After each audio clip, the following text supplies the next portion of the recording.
मित्र हो नमस्कार. आजचा व्हिडिओ घेऊन आला एक आनंदाची बातमी.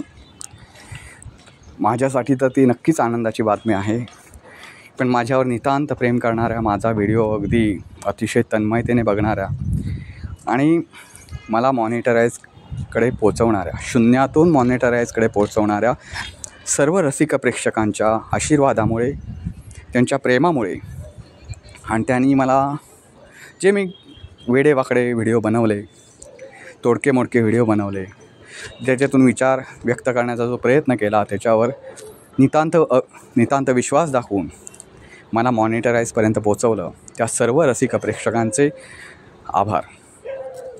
मित्र आता मी सांगूनच टाकलं की मी आज कसली गुड न्यूज तुम्हाला देणार आहे. काही दिवसांपूर्वीच माझं चॅनल मॉनिटराईज झालं. म्हणजे माझा एवढासा आनंद होता, तो आनंदात किती मोठ्या आनंदामध्ये परावर्तित झाला आहे हे वेगळं सांगण्याची गरज नाही. मी जेव्हा यूट्यूबवर चॅनल काढलं त्यावेळी मला वाटलंसुद्धा नव्हतं की मी मॉनिटराईजपर्यंत पोचेन. मी इतरांचे व्हिडिओ बघायचो की इतर कसे काय करतात, मॉनिटराईजसाठी काय करायला लागतं वगैरे वगैरे, त्या कंडिशन्स काय असतात, त्याचा प्रवास कसा असतो, हे सगळं पाहिलं. आणि पहिला मी व्हिडिओ टाकला होता, तो व्हिडिओ त्याला मला वाटतं 4 की 5 व्ह्यूज आले होते. मला एवढा आनंद झाला की माझा व्हिडिओ कोणीतरी बघितला. या जे जग ऑनलाईन जग म्हणतात, जे आपण आता कसं असतं, मी पेपरमध्ये एखादा माणूस काम करीत असतो, पण त्याला माहिती नसतं की हा पेपर किती जणांनी वाचला, नेला किती जणांनी एवढं कळू शकतं त्यांना, पण तो वाचला किती जणांनी त्याला कळत नाही. पण यूट्यूबवर तसं नाही, किती जणांनी बघितला, तो किती वेळा बघितला, हे सगळं कळतं. हे मला ऐकून म्हणजे 4 व्ह्यूज जेव्हा माझ्या एका पहिल्या व्हिडिओला मिळाले तेव्हा मला अतिशय आनंद झाला की माझं कोणीतरी बघितलं आहे, मी जे टाकलं आहे यूट्यूबला ते. त्यानंतर मी व्हिडिओ बनवत गेलो, त्याला काय फार व्ह्यूज येत नव्हते. मग हे कसं झालं, श्रावण महिना आला होता, ह्या महिन्यातला 6 वर्षाचा श्रावण महिन्याचा गेल्या वर्षीचा. तर त्या श्रावण महिन्यात मी शिवलीलामृतचा अध्याय टाकला होता, अध्याय पठण. एक त्याच्यामध्ये काही त्रुटी राहिल्या होत्या, पण त्या त्रुटी सकट लोकांनी तो बघितला आणि त्याला एक पहिला व्हिडिओ असा होता हा की ज्याला एवढे व्ह्यूज आले. त्याला जवळपास एक 20 ते 25 हजार व्ह्यूज आले. आणि मित्रांनो, केवळ व्ह्यूज आले असं नाही, तर तो प्रेक्षकांनी पूर्णतः पाहिला. कारण व्ह्यूज येऊन नुसता उपयोग नसतो. तुम्ही क्लिक केलात, 1 मिनटं पाहिलात तरी एक व्ह्यूज येतो, पण त्या व्ह्यूजचा यूट्यूबच्या दरबारी काहीसुद्धा उपयोग नसतो. बरेचसे म्हणजे लाखो जे व्ह्यूज असतात ना, त्याच्यातले बहुतांशी व्ह्यूज असे असतात की जे काहीच कामाचे नसतात. फक्त एखादा माणूस आकृष्ट होण्यासाठी ते ठीक आहेत की बापरे एवढ्या लोकांनी पाहिलं, चला आपण पण पाहू काय आहे त्याच्यात. ते एवढाच त्याचा उपयोग, बाकी यूट्यूबरला त्याचा काही उपयोग नाही. तर मी असं बनवत गेलो, बनवता एक असं झालं की हे संपूर्ण प्रवास जो आहे माझा, तो जवळपास 2 वर्षाचा आहे. 2 वर्ष मी व्हिडिओ बनवत होतो, पण चिकाटी सोडली नाही. मी प्रत्येकाला सांगतो, जे तुम्ही ध्येय बाळगलं ना, तुमची देव कितीही परीक्षा घेऊया, पण चिकाटी सोडायची नाही. मध्यंतरी असं झालं होतं, म्हणजे जवळपास आता महिना ऑगस्ट सुरू आहे, सप्टेंबर सुरू आहे. तर मला वाटतं ऑगस्टच असेल, ऑगस्टच्या दरम्यान, ऑगस्टचा सुरुवातीचा कालावधी असेल. भास्करराव जाधव याने ब्राह्मणांबद्दल अनुद्गार काढले होते. त्याच्यावर मी व्हिडिओ बनवला होता की भास्कर जाधवांची सगळी कुंडली काढली होती. त्याच्यामध्ये भास्कर जाधवांचं फक्त ब्राह्मणांवरच बोलतात की त्यांचं कोणाशी पटतं, त्यांचे राजकीय वादग्रस्तपणा कसा आहे, हे सगळं त्याच्यातून काढलं होतं. आणि तुम्हाला खोटं वाटेल मित्रांनो, या चॅनेलनं मला हाफ मॉनिटराईजपर्यंत पोचवलं आणि लगेचच फुल मॉनिटराईजपर्यंत पण पोचवलं. या एका व्हिडिओनं मला 2000 वॉचिंग अवर्स दिला. आता शेवटपर्यंत, आता अलीकडचा सांगतो तुम्हाला, आताचा 2500पर्यंत वॉचिंग अवर्स आला आहे. पण पहिल्या 8 ते 10 दिवसामध्ये त्याचा वॉचिंग अवर्स जो होता तो जवळपास 1700 तास एवढा होता.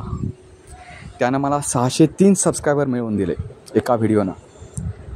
आणि व्ह्यूज होते जवळपास एक 20-एक हजारापर्यंत असतील जेमतेम. या एका व्हिडिओनं मला तिथपर्यंत पोचवलं. मित्र हो, मी अनेक गोष्टींवर व्हिडिओ बनवले, त्यातले काही जणांना रुचलेसुद्धा नसतील. मी जैन धर्मावर व्हिडिओ बनवला, हां, मी ज्याची चुकी असेल त्याच्यावर कडकपणे प्रहार केले, पण त्या जातीला दोष दिला नाही, त्या धर्माला दोष दिला नाही. जैन धर्मावर कबुतराचा विषय होता, जैन धर्मीयाने त्याला विरोध केला होता. तर मी त्यांचा विरोध करताना नक्की त्यांच्या विरोधाला मीही विरोध केला. त्यांच्या विरोधाला म्हणजे कबूतर हे कसं प्राणी जो आहे, पक्षी जो आहे, तो कसा मानवी याच्यासाठी घातक आहे हे मांडताना त्यांच्या एका जैन मुनीनं शस्त्र उचलणे हाती घेण्याची भाषा केली होती.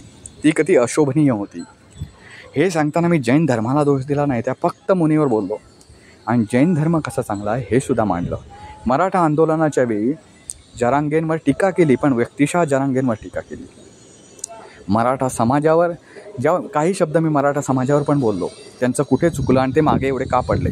एक मोठा समाज असलेला, एक जमीनदार समाज असलेला हा मागे एवढा का पडला, त्याच्यावर कडकपणे प्रहार केले. हां, पण मी हे विसरलो नाही की माझे दोस्त काही मराठा आहे, माझे चांगले लोक आहेत मराठा समाजामध्ये. हे सुद्धा मी सांगितलं की तुमची सगळी जात नाचलेली नाही, तुमची सगळी जात मागे पडलेली नाही, तुमच्यातही काही हुशार आहे.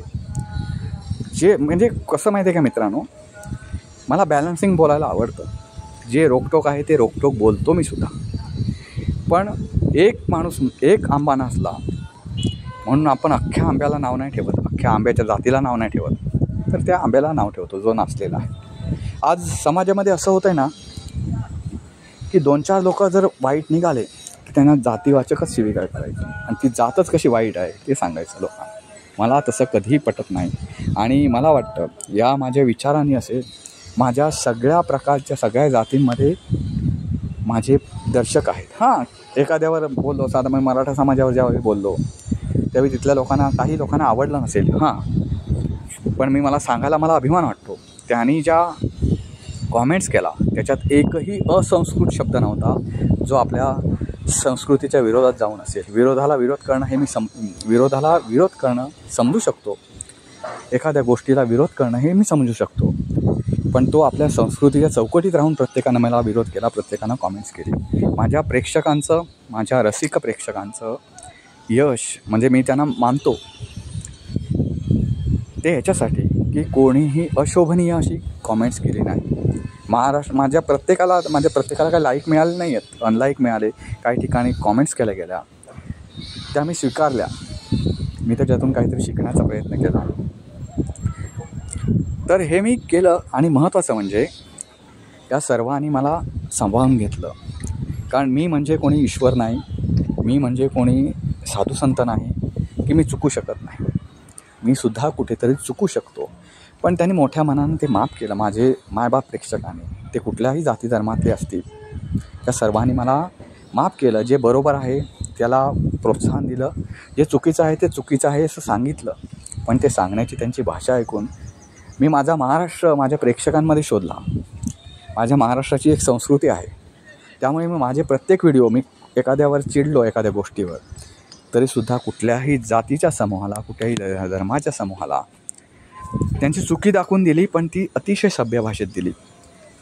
अशोभनीय भाषा मी कुठेही वापरलेली नाही आणि असेल, त्यामुळे माझा व्हिडिओ बॅलन्सिंग होते. मराठा आंदोलनाची तारीफ करणारेसुद्धा माझ्या यूट्यूब चॅनलवर व्हिडिओ आहेत.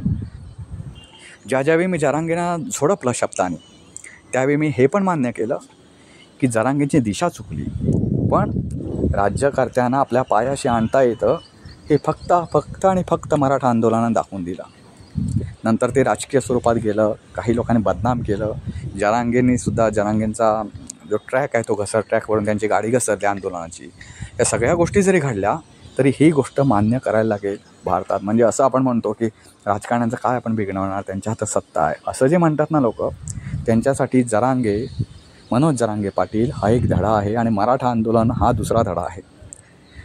म्हणजे सगळ्या गोष्टी आचरणात आणता येतात, पण हातावर हात डाळून, पायावर पाय डाळून आणि हाताची घडी घालून तोंडावर बोट ठेवणारे लोक जेव्हा असं निगेटिव्ह बोलतात ना, तेव्हा खूप वाईट वाटतं. तुमच्या दंडात ताकद आहे, तुमच्या एकत्रीकरणात ताकद आहे, ती सरकारला दाखवून द्या असं माझं नेहमी म्हणणं असतं. पण मित्रांनो, काही असो, विषयांतर होतं आहे आपलं, पण या सर्व प्रेक्षकांनी, माझ्या सुसंस्कृत प्रेक्षकांनी हे सगळं मला सांभाळून घेतलं, त्या सर्वांचे मी आभार मानतो. असंच प्रेम कायम ठेवा. मी जेव्हा जेव्हा चुकेन त्यावेळी माझा कान पकडा, सभ्यतेनं पकडा. ज्यावेळी मी बरोबर असेन तेव्हा मला प्रोत्साहन द्या. मलाच नाही, यूट्यूबवर असलेल्या प्रत्येकाला किंवा जो कोणी पुढे जात असेल मित्रांनो. आपल्या मराठी माणसाबाबत एक असं म्हटलं जातं, चुकून शब्द मराठा आला. मराठी माणसाबाबत एक असं म्हटलं जातं की तो दुसरा पुढे मराठी माणूस जात असेल तर त्याला मदत नाही करणार किंवा हिंदी भाषिकाला करेल पण मराठी भाषिकाला करणार नाही. तो पुढे जात असेल तर त्याची पाय ओढेल. विशेष करून कोकणी माणसाच्या बाबतीत हे अतिशय बोललं जातं. मित्रांनो, दुसऱ्याला पुढे जाण्यासाठी आपण प्रोत्साहन देऊया. जेव्हा दुसरा पुढे जातो ना तेव्हा आपल्या पुढे जाण्यातला आपण एक असा चांगला पॉझिटिव्ह विचार करूया. जेव्हा एखादा माणूस पुढे जातो त्याच्या आपण पाय ओढत नाही आणि तो त्याच्या कौशल्याने पुढे जातो ना तेव्हा त्याला नेहमी प्रोत्साहन द्यावं. याच्यासाठी की आपली पुढच्या पिढीतला एक काटा मागे बाजूला झाला तुमच्या ह्याच्यातून, तुमची पायवाट आणि मोकळी झाली. एखादा काटा म्हणू आपण त्या गोष्टीला, का तर तुम्हाला त्याच्यातून पॉझिटिव्हिटी यावी म्हणून. मार्गात खूप काटे असतात तर तुम्हाला माहिती आहे, प्रत्येक गोष्टीमध्ये प्रत्येक कुठल्याही क्षेत्रामध्ये जा, अतिशय स्पर्धा असते. 0.1 गुणासाठी तुमचा नंबर हुकतो. अशावेळी एखादा माणूस जेव्हा पुढे जात असेल, वेगळी वाट चोकाळत असेल ना तर त्याला प्रोत्साहन द्या, जेणेकरून तो त्याच्या आवडत्या वाटचालीने जाईल. तो नामावरम होणार नाही, त्याच्या मनात निगेटिव्हपणा येणार नाही आणि त्याचं तुम्हाला पुण्य लावेल. आणि दुसरी गोष्ट म्हणजे तुमचं काय त्याच्यातून भलं होईल ते सांगतो. तुम्ही एखाद्या वेगळ्या फील्डमध्ये जाताय तर तो एक असा जो प्रत्येकजण मार्गे वेगवेगळा लागला ना तर काय म्हणतात ते, आपलासुद्धा मार्ग सुकर होईल. आज आता असं होतं आहे, आपण दुसऱ्याचे पाय ओढतो, चुकून तो पडला आपण पाय ओढण्यानं, तर मग दुसरं वाट चोकाळतो, त्याचा मनात निगेटिव्हपणा येतो, मग दुसरे कुठेतरी जातो. मग त्याच मार्गाने आपल्याला जायचं असलं तर आपला मार्ग ट्रॅफिक अफेक्टेड होतो, वाहतूक कोंडी होते त्या मार्गावर. मग आपण जाणार कसं सांगा बरं. त्यापेक्षा ज्याला मार्गाने जो जातो चांगल्या मार्गाने जा, प्रत्येकानं फक्त एवढंच सांगणं आहे. त्याला आपण प्रोत्साहन देऊया. आणि याचा आपल्यातील दुफळीचा फायदा कोण होतो माहिती आहे? परराज्यातले लोक येतात, ते आपल्या डोक्यावर बसतात, आपण त्यांना काय म्हणतात ते देव समजून पाया पडतो त्यांच्या. या गोष्टी आपण सोडून द्याव्या आजपासून. आपल्या प्रत्येकाच्या घरात गणेश मूर्तीचं आगमन झालं आहे. श्री गणेशाच्या चरणी मी प्रार्थना करतो की एक वर्ष असा आहे की सर्वजण तुझं जल्लोषात स्वागत करतील. एकही घर दुःखामय असे नसेल की ज्याच्या घरात खूप दुःख झालेलं आहे आणि आता मी गणपती दुःखात त्याचे केलेले आहेत. तुझा उत्सव या महाराष्ट्रात, अखंड महाराष्ट्रामध्ये आनंदात जल्लोषात साजरा होऊ दे. प्रत्येक घरोघरी तुझं होणारं आगमन हे अतिशय उल्हासी असो, अतिशय आनंदी असो. इतका एक वर्ष फक्त देव प्रत्येकाला, की जे लोक आयुष्यात दुःख असतात आणि त्या दुःखापासून पाळण्याचा कोणी प्रयत्नही करू नये हे मला माहिती आहे. मित्रो, व्हिडिओ कसा वाटला नक्की कळवा. व्हिडिओ लाईक करा, शेअर करा, चॅनलला सबस्क्राईब करायला विसरू नका. पुन्हा भेटू पुन्हा एका नवीन व्हिडिओसह.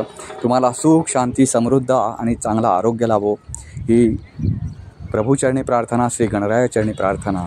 पुन्हा भेटू पुन्हा एका नवीन व्हिडिओसह. तोपर्यंत नमस्कार.